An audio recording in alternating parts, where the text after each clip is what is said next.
Hello നമസ്കാരം. ഞാൻ പറയാൻ പോകുന്നത് വെച്ച് കഴിഞ്ഞാൽ ഈ വീഡിയോയെക്കുറിച്ചാണ്. ആദ്യം നമുക്ക് ഈ വീഡിയോ കാണാം.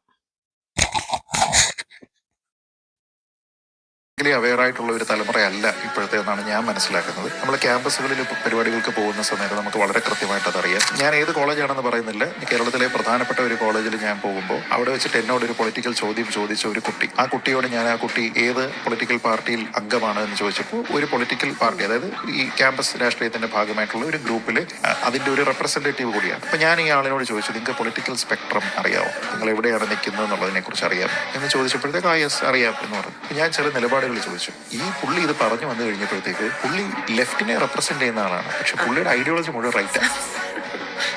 ഈ പൊളിറ്റിക്സ് ഒന്നും അവരുടെ ചിന്തയിലില്ല. പക്ഷെ മറ്റു പല മേഖലകളിൽ അവർക്ക് കൃത്യമായിട്ട് അറിവുണ്ട്. എന്തുകൊണ്ടോ കേരള പൊളിറ്റിക്സ് അല്ലെങ്കിൽ ഇന്ത്യൻ പൊളിറ്റിക്സ് എന്ന് പറഞ്ഞാൽ അവരെ എക്സൈറ്റ് ചെയ്യുന്നില്ല. അതൊന്നുകിൽ അവർക്ക് ഇവിടെ താല്പര്യമില്ലാത്തതുകൊണ്ടാവും, അവർ പുറത്ത് സെറ്റിൽ ചെയ്യണമെന്ന് താല്പര്യപ്പെടുന്നുണ്ടാവും, അല്ലെങ്കിൽ ഈ മെത്തേഡിനോട് അവർക്കൊരു വിരക്തി ഉണ്ടായിട്ടുണ്ടാവും. ഇത് ഇവരുടെ റഡാറിലില്ല.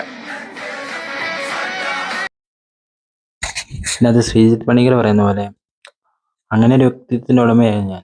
എനിക്ക് എന്താ പറയുക, പൊളിറ്റിക്സ് ഇല്ലായിരുന്നു.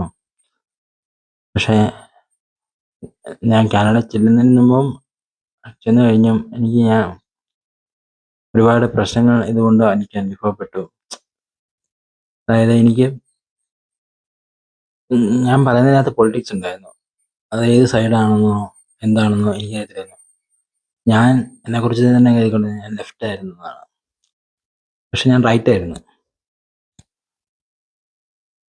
റൈറ്റ്. പക്ഷെ എൻ്റെ കൂടെ ഉണ്ടായിരുന്ന ഭൂരിഭാഗം പേരും ലിബറൽസ് ആയിരുന്നു. ഐ മീൻ എൻ്റെ വർക്ക് പ്ലേസ് ആണെങ്കിലും അല്ലെങ്കിൽ ഞാൻ കൂടെ പഠിക്കുന്നിടത്താണെങ്കിലും അവരെല്ലാം ലിബറൽസ് ആയിരുന്നു. ആദ്യം ഞാനൊരു പുതിയ ഒരു രാജ്യത്തെത്തുമ്പം ഏതൊരു മനുഷ്യനും അവിടുത്തെ സിസ്റ്റം ചെക്ക് ചെയ്യുമല്ലോ.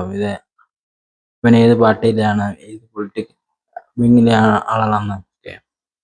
ഞാൻ അങ്ങനെ ഒരു പാർട്ടിയിലൊന്നും ഇല്ലാത്തതുകൊണ്ട് ഞാൻ അതിനെക്കുറിച്ച് വലിയ കാര്യമായിട്ട് ബോധവൽഡായില്ല. പക്ഷേ അവിടെ ചെന്നു പക്ഷെ അവർ സിസ്റ്റം ചെക്ക് ചെയ്യണമല്ലോ. അതാണ് എൻ്റെ അവിടുത്തെ. അതിനുവേണ്ടി അവർ നമ്മളോട് നേരിട്ട് വന്ന പോലീസുകാരോ അങ്ങനെയൊന്നുമല്ല ചോദിക്കുന്നത്. അവർ നമുക്കൊരു സിറ്റുവേഷൻ തരും, നമ്മൾ അങ്ങനെ റിയാക്ട് ചെയ്യും. അതൊക്കെ നമ്മൾ സിറ്റുവേഷൻ തരുന്നതാണെന്ന് പോലും നമുക്ക് അറിയത്തില്ല. വർക്ക് പ്ലേസിലാണെങ്കിലും കോളേജിൽ വെച്ചാണെങ്കിലും എനിക്ക് അങ്ങനെ പലതവണ അനുഭവങ്ങളുണ്ടായി. ഞാൻ റൈറ്റ് ആയിരുന്നു, അവർക്കത് മനസ്സിലായി, പക്ഷെ എനിക്കത് മനസ്സിലായില്ല. സോ എനിക്കിതുകൊണ്ട് പറയാനുള്ളത്, നമ്മൾ ചെറുപ്പത്തിൽ തന്നെ നമ്മുടെ പൊളിറ്റിക്കൽ സൈഡ് ഏതാണെന്ന് നമ്മൾ കണ്ടെത്തേണ്ടത് ഭയങ്കര അത്യന്താപേക്ഷിതമായ ഒരു കാര്യമാണ്. സോ ഇത്രയേ ഉള്ളൂ നമ്മുടെ വീഡിയോ.